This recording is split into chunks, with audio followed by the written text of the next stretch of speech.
Welcome to Chopping Wealth. This is a monthly feature of our outsourced chief behavioral officer platform here at Shaping Wealth. I'm Brian Portnoy, founder of Shaping Wealth, and my guest today, I'm very excited to say, is Dr. Sonya Lutter. Hi, Dr. Lutter. How are you?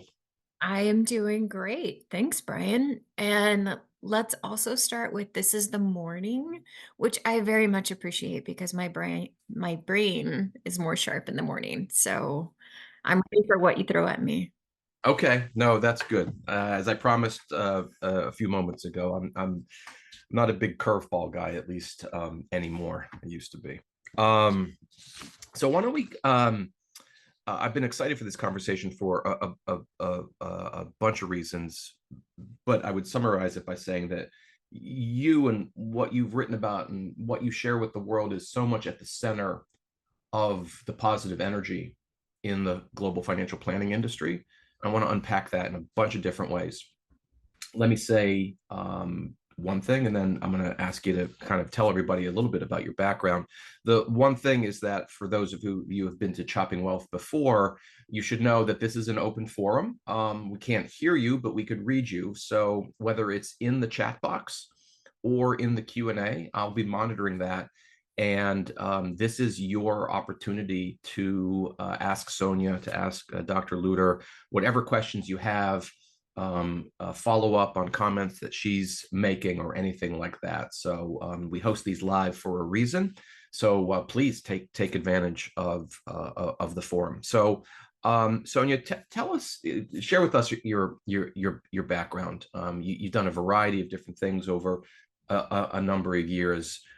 Where are you now, and how did you get there? I'll start at the beginning.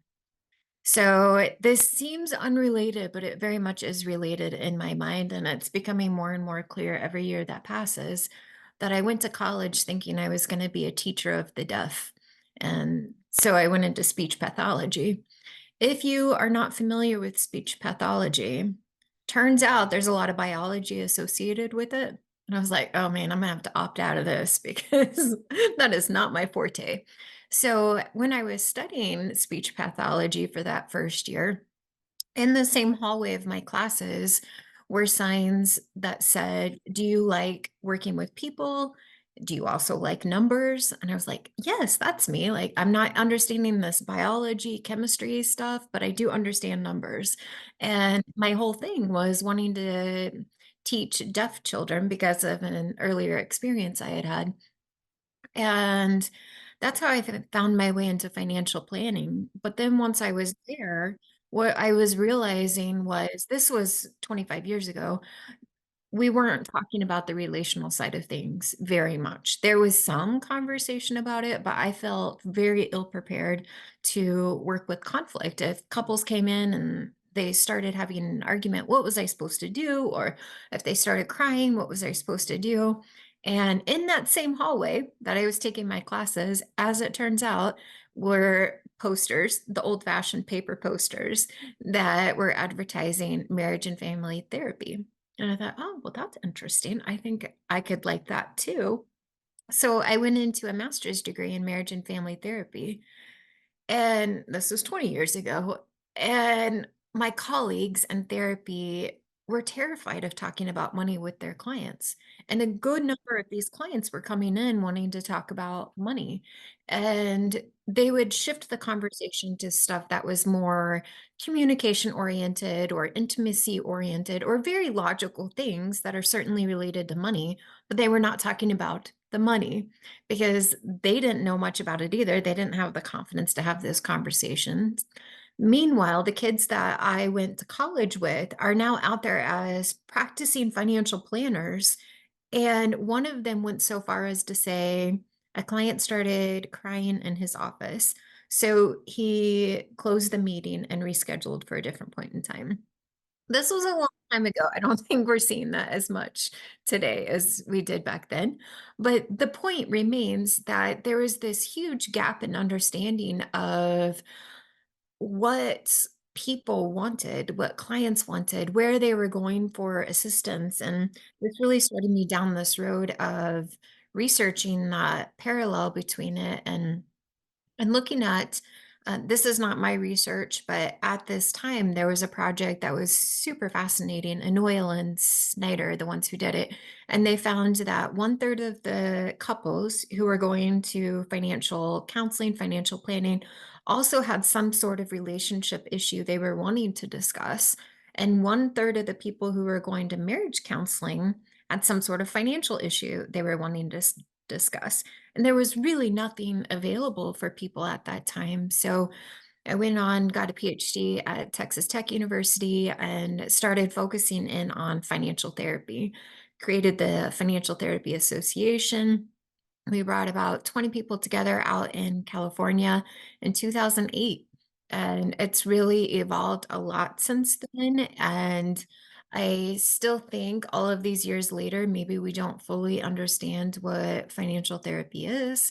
And recently went back to Texas Tech to build financial health and wellness as a curriculum option. And I think that's for me, I have a lot of passion around health and wellness because going back to there are these very clear health things, physical health things, psychological health things that are influencing how we're living our lives and how we're managing our money and how we want to use our money and find fulfillment. So there's a lot that could be built up around the health element, but also well-being. It's hard to pick up any news outlet, take your choice, and not find the word wellness or well-being somewhere within that story. It's what everybody's into now.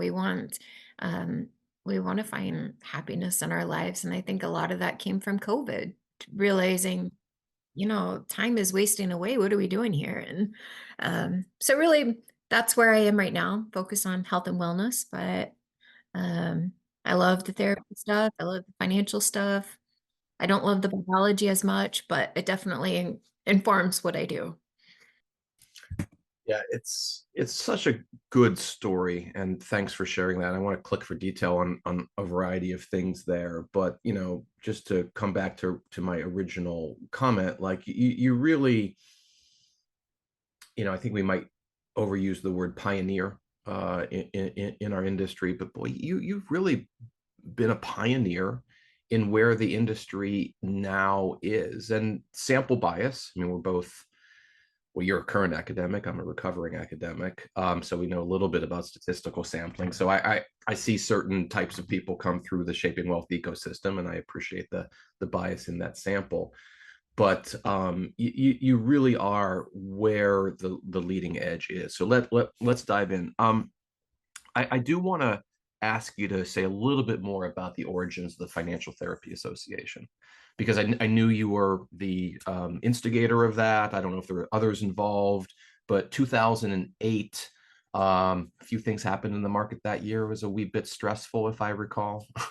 um, but like, what were the conversations like among, I assume a relatively small cohort of friends and colleagues, where you're like, hey, we should put together something like this financial therapy group, and let's get people smart as to what this is and how it connects to the broader, like, tell us about, so give us a little bit of anthropology and history on, like, what was that like? I have to imagine there were some fascinating conversations.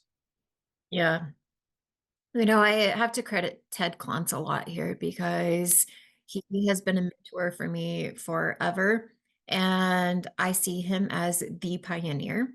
And I stumbled upon Ted totally by happen chance in my master's program in therapy. I was supposed to interview somebody who was doing what I wanted to do. I was like, there's nobody doing this combination of financial with therapy stuff.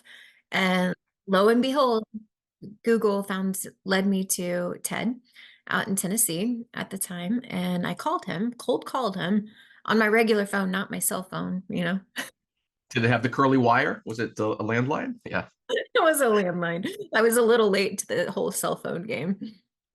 Anyway, and he answered my phone call, and we had a really long and fruitful conversation.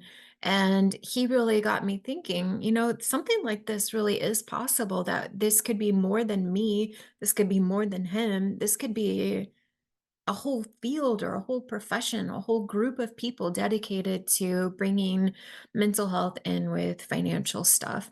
And so we kept in contact. And in 2008, I was still in grad school, working on my PhD at that time. So, of course, I can't do this alone as a PhD student. We're nothing, right, Brian, as doctoral students. Well, we were made to feel like nothing, or at least I was. Absolutely. So my master's advisor, John Grable, he was really into this idea as well, and he is really innovative and creative, and he really encouraged this idea of, well, let's bring some people together and see what happens. So it was him and Christy Archuleta, who was a longtime office mate of mine, and then Dottie Durband at Texas Tech, where I was. All the four of us really organized that forum. And it started with calling people like Ted Clance and Jim Grubman and Susan Bradley and people who were doing stuff in this area, but sort of on their own and not really realizing that there were other people doing things like that. So it was bringing these people together who were largely mental health oriented or had some sort of psychological or therapy background for the most part. That's not exclusive. Like Greg Kaler was there, and he is a financial planner by training, since has gotten mental health training. So I would say that definitely informed some of the conversation we had there.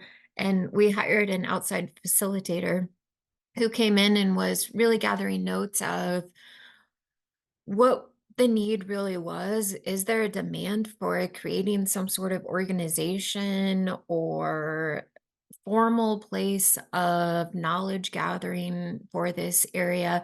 Or was this kind of a neat idea, but just a few folks? And ultimately, what came out of it was, yes, we need some sort of professional organization that people can find publicly and come together and discuss best practices and research and what they're doing so that we can help more consumers. Yeah. So I want to bookend the anthropology exercise by asking now about here in 2024, really over the last couple years. We seem to have entered a bull market in the psychology of financial planning. So it's really interesting to hear about, I mean, what a group that you just named, by the way, like real smart, impressive, good people. Well, fast forward to the CFP curriculum and the various learning segments or objectives. It was, if folks on the call and the session today can remember, way back in 2021, there was 0% of the CFP curriculum that was formally devoted to client psychology, behavioral finance, the psychology of financial planning.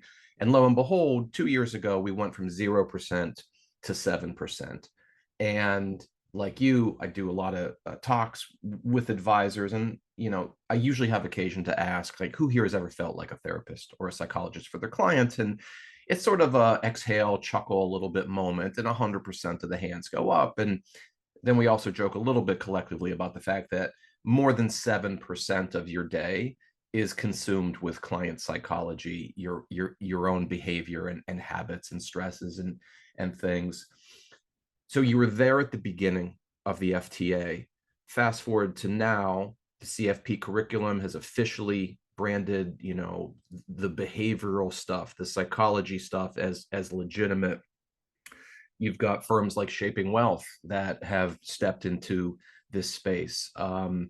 A number of different others. There's something that's going on out there, and maybe you'll reference back to COVID and what happened during that episode. But generally speaking, there's books now being written on this. There's companies being formed. You are still writing and publishing at a wonderful clip. Like, why the psychology of financial planning, and why now? I was on the editorial board that produced that book for the CFP board on psychology of financial planning. And I was really adamant throughout that book that it's time that we start focusing on the systemic relationships. And anybody who's listening who has any sort of background in mental health will appreciate that, because think about any celebrity you want, like pick any name out of the hat. When they have an issue, let's say they are in the news because of alcoholism, and then they disappear for a while.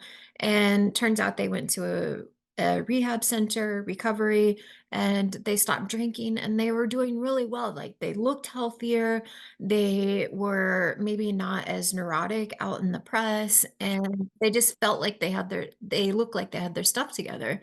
And then what happens is they're back in the media again and they're back to doing their life and they're having the same issues that they just recovered from because we put them back in the exact same system that they came from without addressing the systemic issues.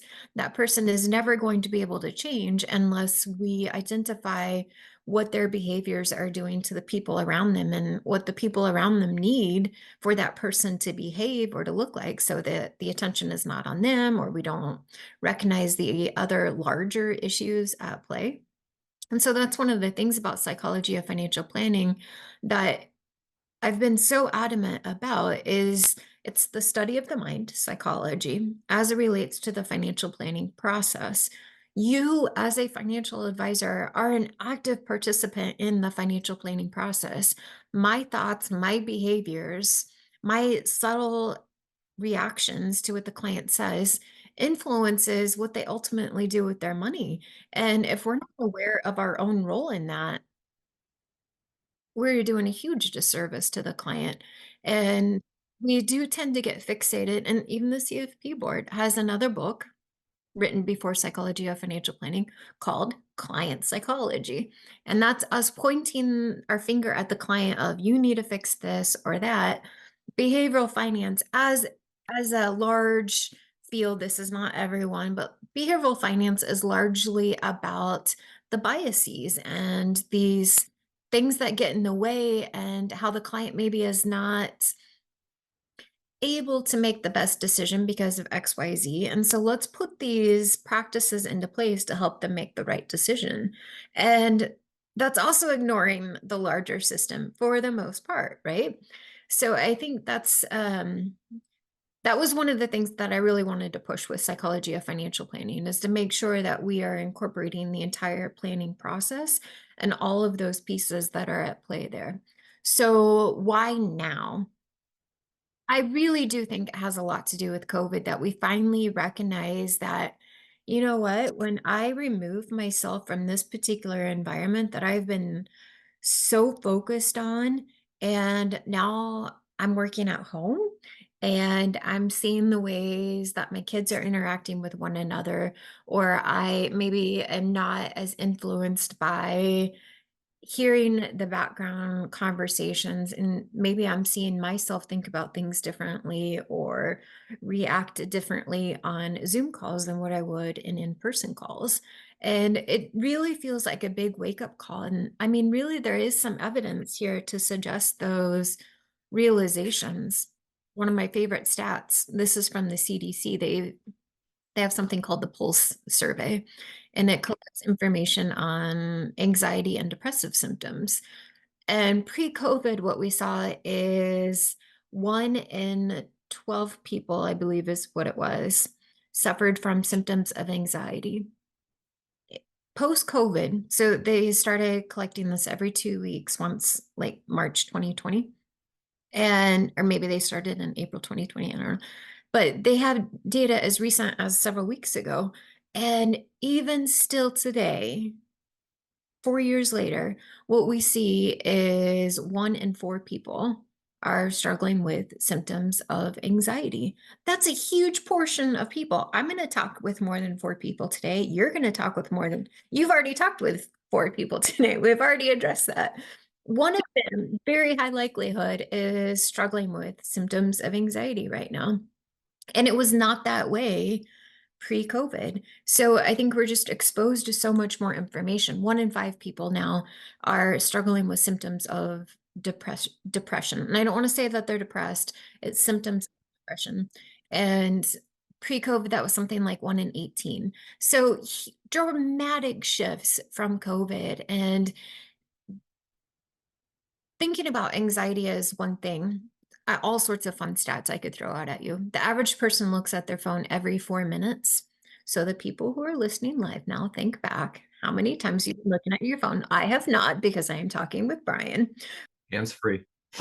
Free as well. But it's what we do because it's our lifeline to the outside society, and it became even more so during COVID, where our employers could start calling us at any time of the night, or our clients could call us at any time of the night, because there's not that clear delineation between this is work hours and this is non-work hours. Everything became more blended, and I think we just started recognizing more of these systemic elements of life that have always been there, but it became more obvious in the dynamics that existed during that point in time. So, do we have psychology of financial planning solely because of COVID? No. But I think it helped people recognize the value of it and maybe pushed it along a little bit faster. This is so good. Okay, I have like 100 things. Um, the first is I want to revisit and double emphasize such an important point that you made, that in some ways is subtle and in other ways is it's a slap across the face. And that is the distinction between client psychology and the psychology of financial planning. Um, I don't. I'm a little bit familiar with Brene Brown and narrative takeover, so you're the guest. This isn't about me, but I will say that the main keynote address that I give to audiences all over is called Beyond Bias. And it is about the path from behavioral finance 1.0 to this new world that maybe we call it B5 2.0. And that when advisors over the course of a full generation have said until recently, well, how do I use behavioral finance? This is so interesting. Well, why is that question so prominent? Well, I think it's because it's been a, if not useless, it's been a very skewed exercise in being told that your clients are flawed. And to some extent, it's your job to diagnose them and maybe even fix them. Look at all these biases.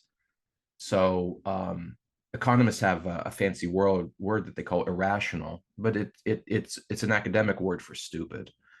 And behind the scenes, that's the word we use. No, I'm joking. No, I know you're joking. And so I just so appreciate, and you know, the audience is here. There's a lot of good people on this call that I know, very serious financial planners who I know that get this, but distinguishing between understanding your client's psychology, giving them a risk tolerance questionnaire, getting to know them. It sounds virtuous, and yeah, well, it's a good thing. You want to know your client. You want to provide personalized advice. But Sonya, what you've really, and I'm going to use the word pioneer, what you've really pioneered is research-based insight into how you, the advisor, are in a relationship with the client and how you conduct yourself, what you say and do, what you don't say, what you don't do, has a material impact on the life of that client, and it changes them. To me, that's the difference between client-centric and human-centric advice. Client-centric advice is caring about your client, asking them what they care about, testing them to see who they are. Human-centric advice is understanding that there's an adaptive process where everybody's fluid and everybody's in motion. So I love the point. So the line between financial advice and financial therapy, this comes up a lot in our conversations. How do you think about teaching advisors where that line, is it even the right question to ask? We get asked that all the time. So one, is it the right question to the extent that there's meaning, that the question is meaningful to a lot of advisors who in the best possible way say, yeah, I often feel like I'm a counselor to them. How do we think about the line, so to speak, between these two fields? What is that line? What does it mean to cross it? What does it mean to live on either side of it? Yeah. I'm gonna go back to Ted here for a second. And one of the best things he told me was, if you feel like you are crossing the line, you've already crossed it. And my line is different than your line. And I think the problem here with this line that we're all looking for or worried about crossing is this is all about us and our comfort level. And if we start feeling uncomfortable, it means that we are not prepared. We don't have the knowledge, we don't have the skills to address the situation. And when that happens, for anyone who's doubting, we have a self selection issue here. So people are definitely eating this up and they're buying it. But for your colleagues who don't believe that there's a psychological influence or that we as advisors are influencing our clients, there is very clear evidence that that is false. This is John Grable and I, what we saw with physiological stress data. So having advisors hooked up to sensors to measure their heart rate, their sweat production, their skin temperature. When the advisor was more stressed than his average baseline stress level, client stress was also higher. And when his stress was lower, From a research design point of view, was the client also hooked up? yep.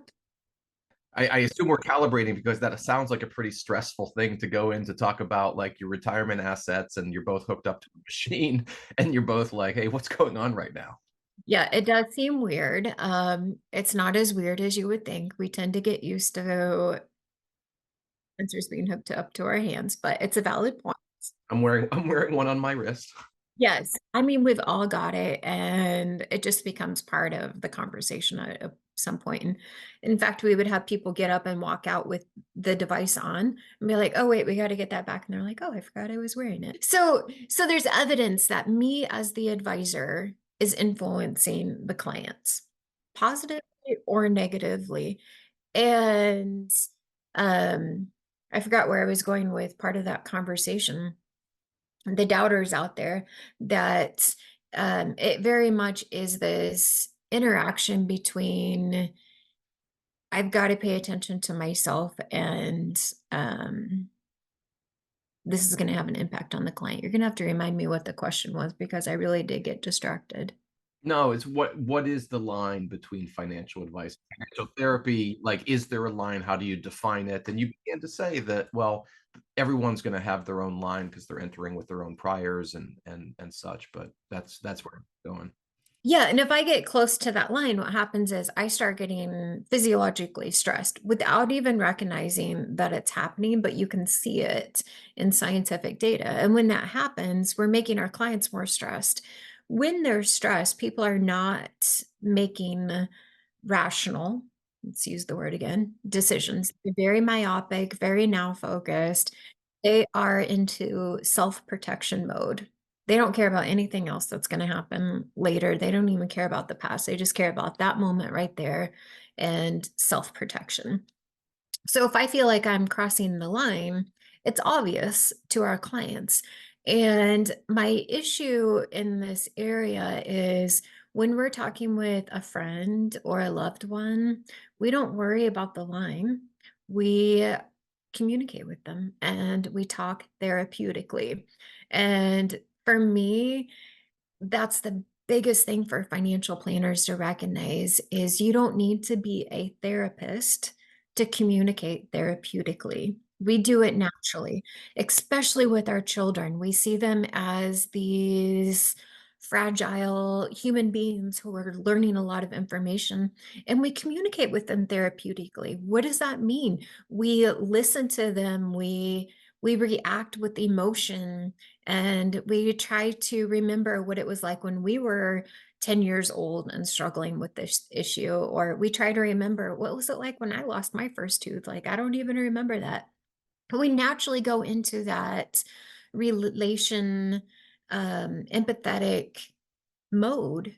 And that's what we need to be doing with our clients too. It's really not that difficult as we are sitting here in a calm situation to think about and to be like, oh, yes, of course. But in that moment, we are trained as experts and we're the advisor. And we are supposed to be there to give all of the answers and know all of the things. And we need to have our stuff together. And how dare us show any sort of emotion? And I think that's wrong. Like, One of the principles here is that there's really not non-emotions. Just like when you walk into a room, there's not non-gravity. Like, it's there, how are you going to accommodate what's going on? Stephen Edwards, great friend and Shaping Wealth community member, asked a question. I'm gonna come back to his question because in my mind it's in a string of things that I want to cover. I want to talk a little bit about the training that is required or involved with leaning into the psychology of financial planning. Let me ask them both so I can just get them out there because my mind's all racing. One is sort of the distinction between converting versus selling Bibles. Like I'm convinced you got me. This is what I've built an entire business around. This idea that we're going beyond client psychology, that this is an interactive relationship building exercise that requires a whole host of things. My experience almost every day from a sales perspective is that a lot of people don't give a flip. They say, this is the soft stuff, whatever. What's the ROI? All these sorts of questions in terms of like, well, why would I even think about this? I'm a people person. I know how to sell. What's your mission or vision in all of this, Sonya, in terms of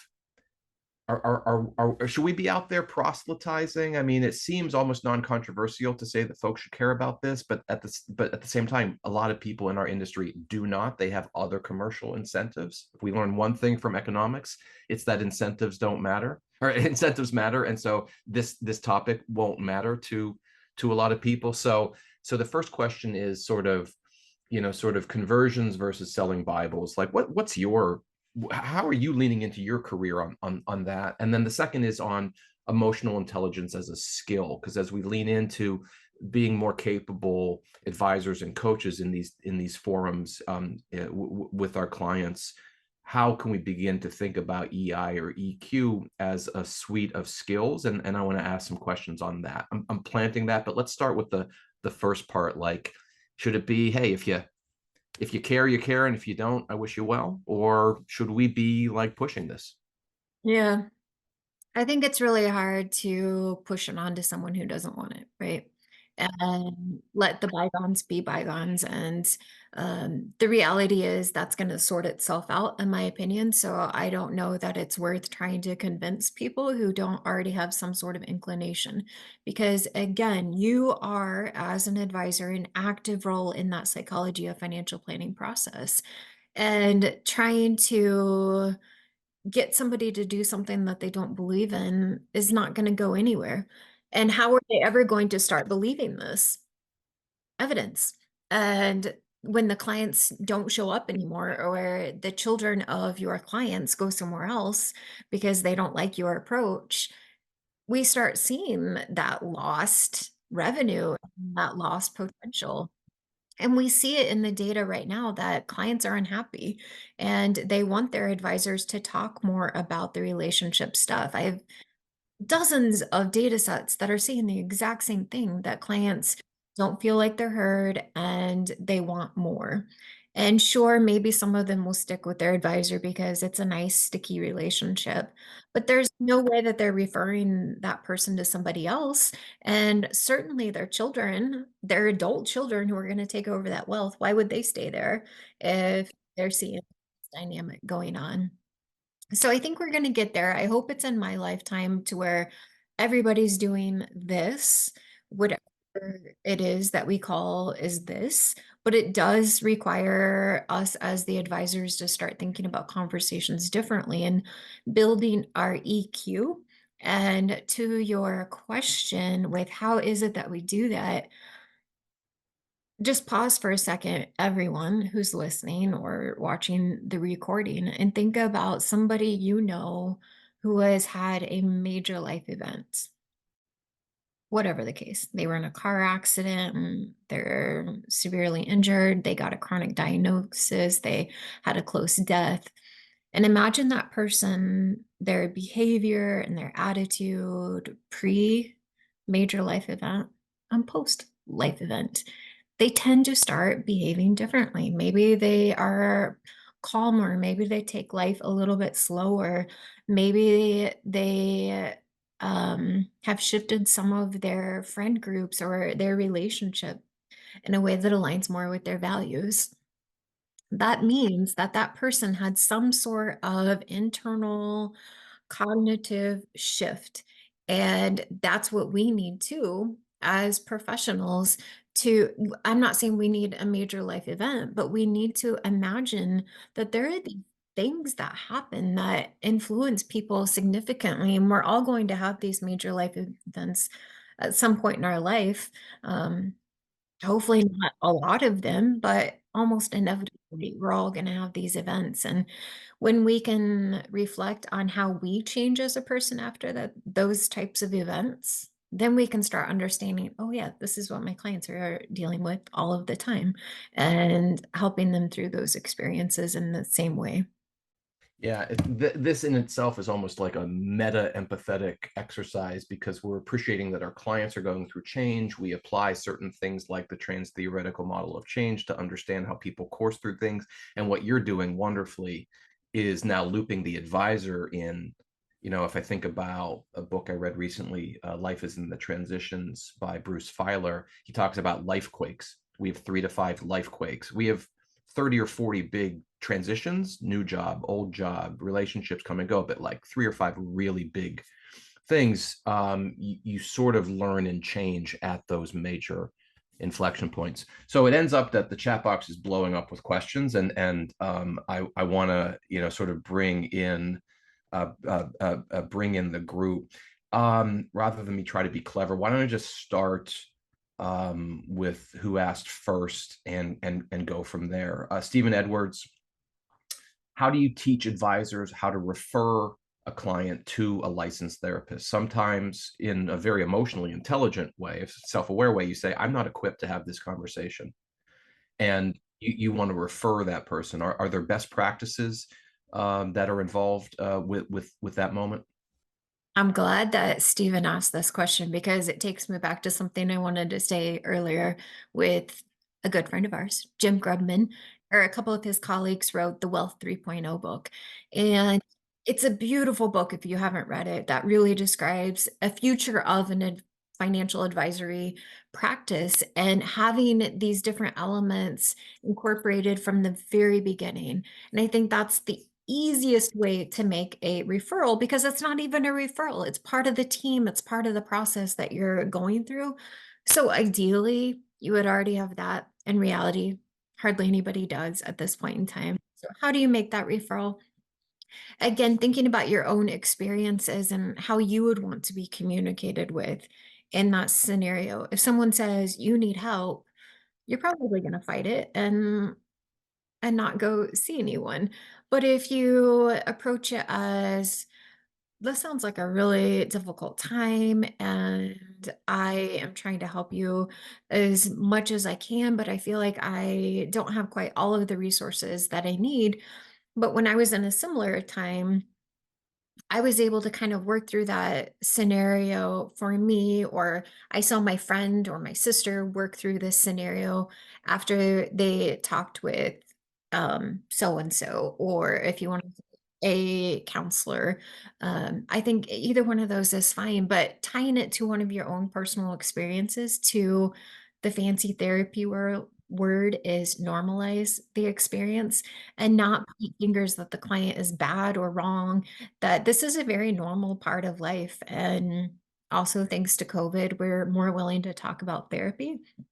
And so, just the word itself and introducing it is not as tricky as it was 5 years ago, but still, if we can tie it to a normalization of, if you wanna talk about yourself, I think that's fantastic, or if you want to talk about somebody you know who's went to therapy, or frankly, you can make it up, because the thing is you're just trying to normalize that experience that lots of people go to therapy and there's nothing wrong with it, and sometimes it works, sometimes it doesn't, but what you're doing now is not working, so it can't possibly be any worse. I mean, there are few concepts and words that are more powerful than saying to someone effectively, you are not alone, that others just like you have a shared experience. That's really lands with people. Christina in the chat here, I'll just read it out loud in case not everyone can see the chat. I am a therapist, getting my Series 7 to work directly in this field. I'm struggling with the potential conflict of interest that could be created by being both an advisor and a therapist. Can you speak to wearing both hats and potential conflicts and synergies? Yeah. Um, I have a fairly strong opinion that is not oftentimes well received, but I'll throw it out there and then you can attack me through the chat or offline if you would like. But I go back to you do not need to be a therapist to communicate therapeutically. And I think we have gotten really fixated on this idea of having a mental health license. I happen to have one, and I think it's great if you do, but I don't practice as a therapist. I use those skills in how I communicate with people. So I think it was an extremely valuable educational experience. And I certainly recommend everybody go through some sort of counseling or therapy education program. It's really great, but I also don't think that you are doing therapy. And what does that mean to do therapy when you're working with people on their financial plan? That means diagnosing and labeling them as you have this and this is how we need to fix that issue. I think that's different than using some of those therapeutic communication skills in a way that helps people. The trans theoretical model of change. It's a fantastic model based in counseling or therapy. And it's a way for people to communicate with people at those various stages of pre-contemplation. They don't even think that there's an issue going on here. And there's certain things that you should do during that stage to get them to the contemplation stage. When they're in that contemplation stage, we're really focused hard on that ambivalence, like maybe I should change, maybe I shouldn't. So you are using that and you are providing some of that pro and con list for them and introducing some of the words that you're hearing, that ambivalence that aligns with their values and that doesn't align with their values. You don't need to be a therapist to do that. This model is used all over the place in all of these different fields. It's used in medical care a lot. It's used in rehab programs, addiction programs. And a lot of those places, it's not a licensed mental health professional. So for me, I see this area as something financial planners can and should do. And if they have a mental health background, fantastic. But I don't think that you should be diagnosing in that way. Tony chimed into the chat. Really, I think an important, another foundational concept of sort of personal growth and development, growth mindset. And what he writes here is, hey, can we connect this idea, the concept of personal growth, um, uh, from an advisor and client mindset? Like to what extent? And I think, I mean, Tony can chime back in if I'm misinterpreting this, but I'm reading this as um, that both advisor and client enter a relationship with a growth mindset, and that has potential outcomes. I can imagine, positive ones, but maybe lean into the, sort of Carol Dweck growth versus fixed mindset. Does what you're talking about generally as a discipline sort of lead us to or require us to have that mindset if we're going to really embrace the relationship as opposed to the 1.0 client psychology framework? Um, we're becoming better people, to use Tony's words, from his comment. How would you frame and address what he's talking about? Yeah, I didn't pull up the chat itself, but based off of what you said, I absolutely agree that the positive psychology, positive mindset is where we're going. And if you think about kind of more of a traditional pathological approach, let's say, um, we can get a lot of that information on AI. Like it's all there. It's all retroactive. It's very prescriptive. Um, so if people want that, it's there. What's not there, there are some like therapy bots that maybe are doing stuff okay, but it's not that personal connection, and it's not that in the moment positive growth orientation. And it seems as of right now in April 2024 that we need that human connection to build upon and broaden those circles and that brain connections that build those naturally positive growth comes. I want to lean into you've done a ton of research on couples and money. And rather than, you know, click into any number of pieces that you've published in academic journals and elsewhere, maybe I want to widen the aperture and ask you what some of your major career lessons and teachings are in this field. So, just everybody on the call, all of us as advisors and coaches, we're talking not just to individuals, but to couples, to partners, and money is very frequently an issue. You've done a ton of research on this. Are there core principle, and now you're the professor, you're coaching the coaches. What are the core principles that you would highlight for everybody here and watching the replay in terms of how to most productively enter that conversation with a couple when you know either specifically that there are money related issues or that there are always potential money issues? It's a very big picture question, but I'm curious about kind of core principles and mental models that you over a vast research career have identified. This seems kind of depressing when I first say it out loud, but I think there's a huge opportunity here that the amount that a couple argues about money at the beginning of their relationship is the single most important thing for later relationship satisfaction. So it seems depressing because, well, I'm working with this couple who's been married for 15 years. What am I supposed to do now? Well, yeah, that's too bad. But we can help them still, and we can help guide their children who are probably of the age to where they're starting serious relationships to encourage that money conversation because we're all told not to talk about money. It's not polite.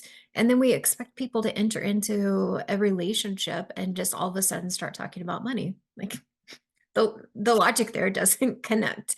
And so how being comfortable having those conversations early in your relationship is going to set you up for success. So, a lot of value in premarital counseling there, a lot of potential for financial advisors to start working with that next generation and getting some of those conversations going in a safe way with a third person mediator that's not their parents, and you kind of understand the financial landscape of the family potentially and can guide some of those conversations. So number one, I think that's hugely valuable. I think we do a huge disservice by not having conversations about people's relationship status. So one of my favorite studies was on cohabitation or couples who are living together but not married. And yeah. And what we see is that when couples enter into these types of relationships, which is extremely common, they are accumulating stuff versus financial assets. And if you think about any client intake form that you've recently filled out, it's married, single, divorced, separated, widowed. There's nothing in there about I'm living with my partner, but not married. So do I check the single box? Do I check the married box? And this has direct implications for how they're managing their money and how frequently are they cohabitating with different types of people. Because we know that if I am in one relationship and maybe I've been with this person for 3 years, it didn't work out, then some years go by and I meet somebody else and I start cohabitating with that person. Each time that happens, so I call them the chronic cohabitators, they accumulate even less financial assets. They're also getting older during this time. They're not prepared for retirement. They're not prepared for if they have children that they want to support college education for. They are not prepared for their other financial goals, vacations, a separate home, like all of these things. They're not saving for because they're accumulating more and more stuff. And for whatever reason, as financial advisors, we choose not to talk about those things because that's too soft skills or too relationship oriented. But this matters in terms of how they're going to accomplish their goals or not. So I think we need to start bringing in those different elements. Probably the biggest, broadest claim and piece that I hope everyone takes away from the conversation is the focus on the physiological stress. And if we recognize any person that we are talking with as being in a heightened physiological stress state, what that means is their body, their brain is reacting with the fight or flight response. They sense danger and they either want to run away from that situation or fight through that situation. For couples, this could look like them bickering in your office. So they are fighting it out. It could look like somebody, you ask them a question, they're like, oh, what did you just ask? Because they've run away. Mentally, they're not there. And once we can start recognizing some of those signs that the person is in physiological stress state, we can pause and address whatever the issue is at hand and being comfortable calling that out, making the covert overt and having a conversation about what's on top of their mind right now and literally shutting whatever it is that you're doing, shutting your laptop or putting the papers away and bringing the attention back to the present and helping them get back on track, I think is absolutely crucial. And being comfortable recognizing those things with couples and calling it out. And is that largely a function of experience and practice? Do you find that, someone would take a course or a practicum from you, they would kind of level up to be better at this? Like how do you, I'm imagining 100% of the advisors on this call have worked with couples who had a fight during a meeting or disagreed on their financial direction. Is it just a matter of, hey, you got years in the saddle and you find your rhythm, or are there better ways? That's a fine way. You're gonna have to wait some time for that to happen. So that's fine if you want to wait it out and get that experience. Shaping Wealth has some pretty good materials to kind of help you get aware of some of these patterns. I've seen some of the stuff that Megan puts out on communication and really great stuff there. But yes, also taking some courses or when we're doing our CEs, pick stuff that's oriented towards some of these models of therapy that will help us recognize these things. So, recognizing the stages of change or recognizing motivational interviewing techniques versus not. So, being more selective in our professional development choices that we're not going to the same things over and over again, but let's broaden our horizon and see what some of those other things that we can learn might be. Such a powerful point. One of the things I've learned, because I've been on a steep learning curve, because my background is what it is. It's not in any way your background. But I've learned from you, I've learned from Meg, I've learned from Joy, absolutely over many years. Um, the distinction between listening and recognizing. So listening is a deep and broad set of skills. Okay. It's not, it's connected to, but it's not the same as recognizing. And when I say recognizing, I think about the fact that we're all entering every conversation, every social relationship with a stack of mental models. Like, hey, this is how I'm going to slot all of the information I'm getting. And, we keep referring to this one trans theoretical model of change, but not accidentally, because it is a powerful and well-evidenced theory of how people kind of resist, but ultimately have the possibility of changing. It's one thing to just listen. Okay. It's another to say, hey, there's, depending on how you're looking at it, 5 or 6 possible stages of change that somebody's going through, and saying, boy, they are still in the pre-contemplation phase, or hey, they are in the maintenance phase. And the way I think about them, the way I respond in this very moment, and you got to be good at this because it's happening in real time. If they're in the pre-contemplation versus contemplation versus action versus maintenance phase, those are four different reactions in real time. And there's a certain skill involved with recognizing who you're working with, the version of the person that you're working with. So we have 2 minutes left. We're going to do this again because there's more. But maybe as an outro, and I know you get asked about it a lot, but it's a really nice piece of research on how clients of financial advisors tend to be a bit happier than those who aren't. And even from a marketing point of view, it's kind of a nice, like, hey, work with me and you have the potential to be happier. We really only have a couple minutes, but can you just quickly summarize the research that you've done on how, those folks with a certain level of assets, there's sort of a variable in there, tend to be happier working with when they work with the financial advisors versus those, and I haven't read the methodology, but I assume a comparable level of assets, that they're not working with a financial advisor and they're not registering the same level of happiness. Yeah, you hit on all of the key points there, Brian. But the key marker is $1 million. And the chart goes something like this, like it's a mouth opening up to where happiness really escalates for people who are working with a financial advisor at that $1 million mark. And it really de-escalates for people not working with a financial advisor. But across the board, there are four elements of happiness that we looked at: fulfillment, feeling like you're making an impact in your communities, feeling generous, all of these different areas across the board were higher with people that had a financial advisor. Really deviates significantly at that 1.2 million. And I think it's I think it's obvious that at that $1.2 million mark, we have been able to probably meet all of our needs. We have probably made pretty good impact on our wants. And now we still have some money. And what do we do with that? So it gets into that wishes stage or maybe more of our wants. And if we don't have a roadmap we don't have a Sherpa who's out there guiding us, we feel lost,